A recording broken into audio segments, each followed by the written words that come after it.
Hi guys, so I'm really excited about today's episode because I'm finally tackling some of the big franchises and I'll be dedicating an episode to every single movie within the franchise, and the franchise that I'm kicking off with is Friday the 13th.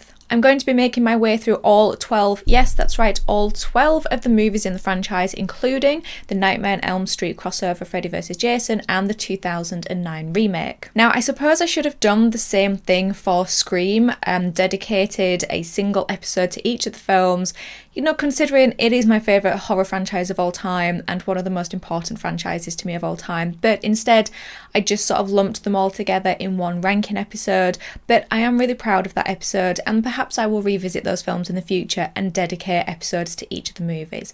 But today is not about Scream. Today is about the original Friday the 13th, released in 1980. So the Friday the 13th franchise is one of the big three, alongside Halloween and Nightmare on Elm Street. And while Halloween is one of the most important movies in the horror genre, I do think that Friday the 13th is one of the most recognisable. The iconic image of Jason Voorhees in his hockey mask is recognisable to most people, including non-horror fans. They may even recognise him without even realising his name or what movies he's from.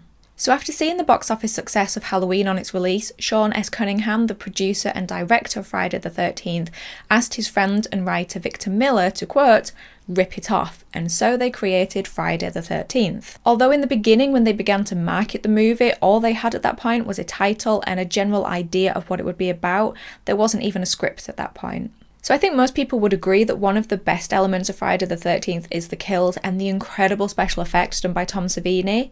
Savini was hired by Sean Cunningham after he'd seen the work that he'd done on the zombie film Day of the Dead. And honestly, I think that Savini's work is probably more well known than the actual writer and director of the movie. The only problem with the effects is that now with the upgrade to HD and Blu-ray, you can see the effects in more detail and you can see little problems like differences in skin colour, but I don't think it actually takes away from how impressive the effects are. Harry Manfredini's music score is also one of the most recognisable aspects of the movie. There's probably an additional element of familiarity with it for those who have seen Psycho, because there are some parts of it that are suspiciously like the Psycho music score. According to Manfredini, they made the creative decision to only use the musical score in the film when the killer was present to help let the audience know, taking inspiration from Steven Spielberg's Jaws, where they used the musical score to signify that the shark was around. To help keep the killer's identity a secret, the film early on uses first-person POV shots to stand in for the killer, and I think that they probably took inspiration from films like Halloween and Black Christmas for this. I do enjoy how they introduce the character of Annie and seem to begin to set her up as our final girl, only to have her killed off quite early on. This is an aspect of films that I like when they do it with Janet Leigh's Marion Crane in Psycho and with Drew Barrymore's Casey Becker in Scream. There are unfortunately some aspects of this film that haven't aged very well. There are some attitudes and dialogue that's a little dated. There's a scene where one of the teens is running around as a Native American Indian. He's just running around in his pants with a feather headdress and an axe. They refer to Ralph, a local townsman, as the town crazy. And also the truck driver, I shouldn't laugh, it's not funny, but there's the truck driver who gives Annie a lift partway to Camp Crystal Lake, and he's manhandling her up into the cab of the truck by grabbing her ass. And he actually asks her, are all the girls up there going to look as good as you?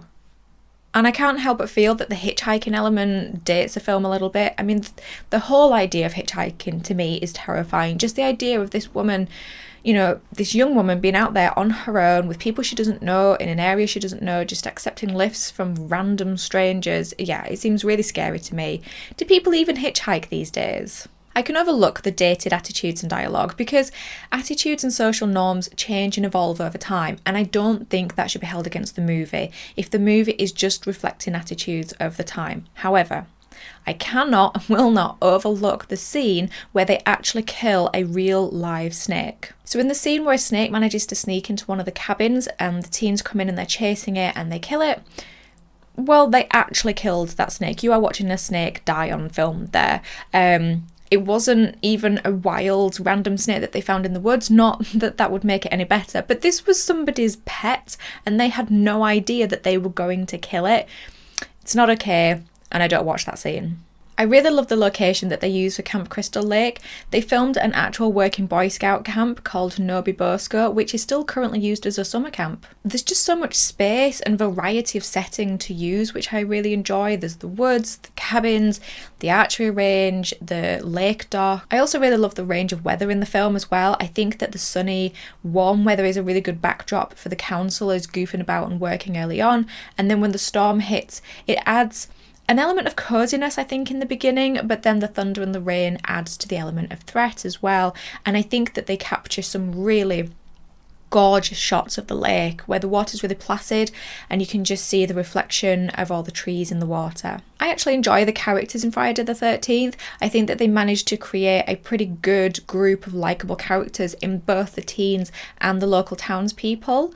The group of counsellors' interactions feels pretty organic and natural, and as the film takes quite a while to build up before anything happens, it allows the audience to get to know them a bit more before they just become kill fodder. But I also like the lady who runs the diner, and Not So Crazy After All Ralph, and the police officer who drives up to the camp looking for Ralph is so unintentionally funny. He just shows up at the camp looking for Ralph and begins hassling and accusing the teens of things.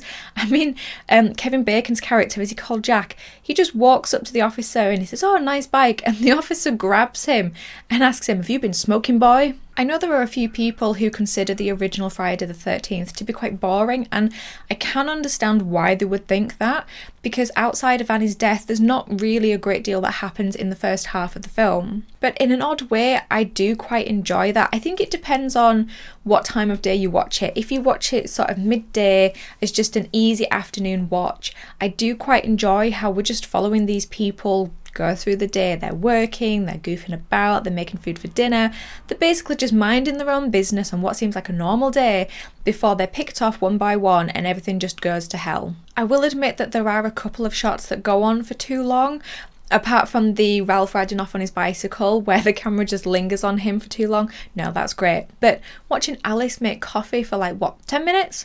We don't need that shot. And speaking of Alice, in my opinion, she's not one of the strongest final girls.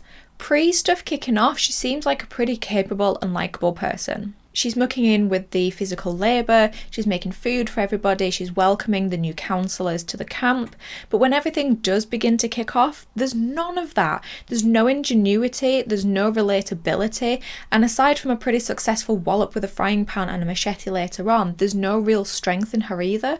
There's just a lot of screaming and a lot of whimpering. And because of this, I just feel like the final girl circuit in this film is really, really boring. There's just a lot of screaming, a lot of running, and a lot of not taking care of the killer properly when you should do.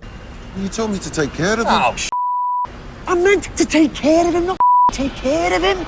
I mean, okay, she might not want to kill her, although she seems pretty comfortable with that later on, but at least tie her up while she's knocked out. The only thing that makes it bearable and watchable is Mrs. Voorhees, with the over-the-top and scary performance by Betsy Palmer.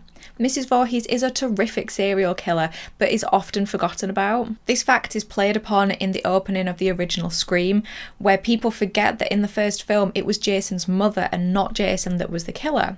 Mrs. Voorhees does mention Jason for the first time in this film, and we do see a version of Jason in the dream lake scene at the end of the film, but Jason doesn't really properly appear until the second film, and he doesn't actually gain his iconic look with the hockey mask until the third film in the franchise. I'm not the biggest lover of the lake scene at the end with the whole "it's just a dream" thing. It's all just a little bit too cheesy for me.